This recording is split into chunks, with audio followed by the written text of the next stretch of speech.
did give up the Domino's, and I'll tell you why. And that'll be a part of my Domino's experience. So I did give up Domino's, and I'll go into it was an amazing experience. I'm so humbled to have worked. My manager, Chloe, rocks. The young folks that I work with, even the older people, they were just amazing. So, and some people tipped, some people didn't. It is what it is. I mean, it was just a very humbling and amazing experience. And my roots are in service industry. When I first started working, I started working at Giant Food when I was 15 years old. And so anyway, so what was happening? I do my regular job, which is like anywhere between like 8 to 10 hours. And so on Friday and Saturdays, I would do my Domino's job. And everything was everything. But because I'm leaving one job, I would go straight to my Domino's job and work not until closing, but until like 10 or so. And sometimes you work later because you're on a call, whatever the case may be, you're doing your last minute task.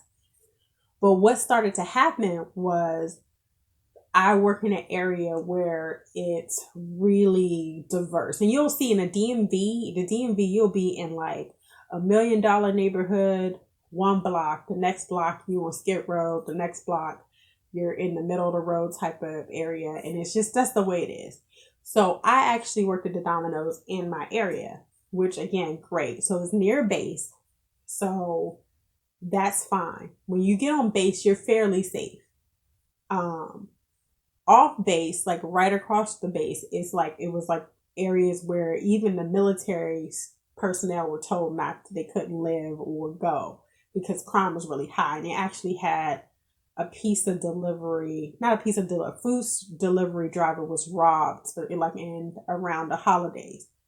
And when I would tell my co-workers at Domino's, I'm like, be careful, because I'm at my other job, I'm like, be careful, child, that's the holidays, that's just the way it goes. I'm like, oh my goodness, they're just so used to this. I don't know. So there was a couple of things that happened, but automatically what had stopped me from working at Domino's was a talk I had with my son. So let me tell y'all what I would do. And this is wrong as a parent, guys. Like, they don't give you a rule book to be a parent. I did the best I can. So my son and I sharing one car. We still are until hopefully he gets his own car. He put down a deposit. Anyways, I started calling my son, especially when I would work later and later, because I would be scared. So I would go to some areas that are kind of what we traditionally like more urban, like they'll rob you just for the pizza or they'll rob you just to have fun type of mentality. So I would call him and I would FaceTime him. I just got my iPhone 6, y'all, this summer, so I don't know, whatever, it's fun. And he'd be like, okay, Mom, but I'm calling him because he can tell that I'm scared. So then I started getting calls, like I'm in the area where it's diverse. So you would go like in the country. It's almost like you go these back roads in the country. And it's what I don't come after me, y'all, but it's what I would consider like Trump's America. I'm sorry. And not to be political, like confederate flags, like, I don't know. I'm not saying people have certain beliefs, but look, y'all, that's it. So it was like this contrast to like I'm in like the hood to like Trump's America. So I would always try to get around my area because my area is pretty diverse. It's pretty not cosmopolitan, but people are professionals or in their military. The school systems are really good. Yeah, the school systems are really good. So it's like a really like, people are educated like right in my area. And that's kind of sort of where I grew up anyway, around DC, but I'm kind of in another county in Maryland. So, and they tip like I'm not going to say there's a rule, but if there are rules, and let's say there are rules of like, between 15 and 20%, where I live, we tip that. And of course I grew up in service industry, so I am definitely just a tipper and just a giver, just so whatever. But as you start to get out into the urban areas, the whole thing, when I would go, my thing was like, I just want to come away in my life. And sometimes I would see young people there on their own. And so of course they're like, ma'am, I'm missing $1 or something. I'm like, don't worry about it. And I never like to carry cash. We can't carry cash, first of all. So that's a whole nother story. And so if they just had whatever, they need food. So let me just give you what you ordered. And then sometimes you just didn't want to get robbed or anything. Going into the other, what I consider, don't go come after me people, but like Trump's America, or with the stigmatization of what that means is that people have views when they see me as a black woman that are not positive. And could possibly want to harm me. So it's like I feel like I could get ambushed in the urban areas, and then I can get, in a situation. So I would go on these side roads, and it'd be like these like homes. It looked like it didn't have electricity. Again, I'm making up. Again, I'm not trying to be ignorant, but it would just freak me out. It to the point where I would have to call people and say, "Listen, can you turn your porch light on?" They teach you that in training, or like I'm not going all the way down this gravel road. Like you're gonna have to meet me in the middle. It was like that freaked out for me. It's like these windy roads. It was like no house in sight. And so I know I'm long winded. So there was one evening where I was in sort of like the more countryside of town, because we had like for whatever reason our area is really large. The area that we service is a super, super, super, super large. It's not like in like this little concentrated. I mean, we go really far and wide. So I'll get out the car. So we had these apps too. That's one thing I like about Domino's, and then I don't like. And again, I'll do a video about Domino's, and really, there's a lot of things I really like and a lot of things I didn't. But they have the app, so people can see their driver. They would say, "Hey, Paula," like they would know my name, which is all fine. But I had just told you I just got this iPhone 6. It's not even like a later version iPhone or new version iPhone. It was new to me. And so I wasn't used to the apps, and my son's still having to explain how mom download apps, this, that, and the third. So I go to this one call. It's super dark. There's no lights. And that's another thing.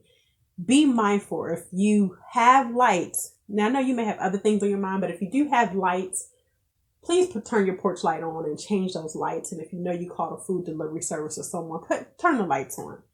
So I go down this road, like this country road.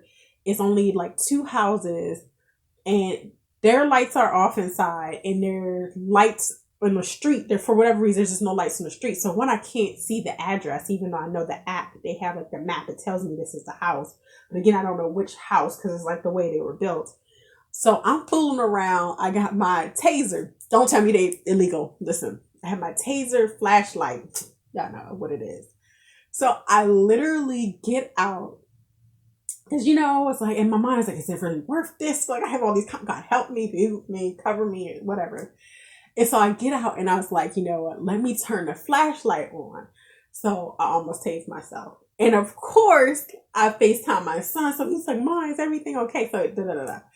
So there's been so many calls that I would FaceTime him with. And I literally would tell my customer, yes, I'm going to FaceTime him with my son because this is really creepy. And da-da-da-da-da. My son's like, Mom. So he had a talk with me. This is what ended my Domino's career. He says, I can't help you. And it would traumatize me if something happened to you. And to me, I'm looking at it differently. Like, you'll be the last person I talk to. I love you. And his whole thing was like, that would traumatize me. If you really got to do all that, I don't want you doing this. I can't tell you not to do it, but I don't want my mother doing this if she's FaceTiming me, or maybe you don't need to work that late, or whatever the case may be. And that we had like a come to Jesus talk. And I decided, I kind of paid down, I think almost $60,000 to $65,000. And I was at a good place, even though I have 120 still left to go. That I kind of came to the determination that, I can let Domino's go. And then I was able to get, like I said, more hours with the physical security and more hours with my cleaning. And of course, thank God I still have my full-time job. So that was that on my Domino's career. Again, my hats off to delivery service drivers and just people in the food industry, and Domino's in itself. I think it's an awesome company, and I'll do more of a story time there, my experiences. But that's why I'm not working there anymore as a driver. We had that talk, and I listened to my son. I listened to what he was saying, And I would never want to put him in a position where he can't help me. And there was a situation where my car stopped in the middle of the road. And anyways, long story short, his girlfriend was at him. They were able to come pick me up, and I just remember him being so upset, because he's been trying to get a car for this last year, and that's a whole nother story.